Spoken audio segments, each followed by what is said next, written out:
Hi guys, may nagpapagawa sa aking bracelet ngayon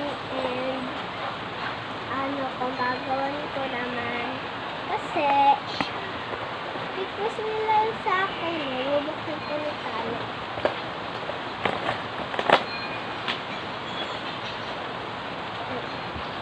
Ito na yung tali ko.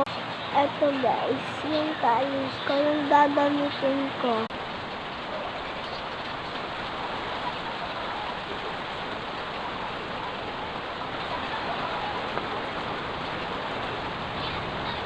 Nakapatid ko na yung manood ko.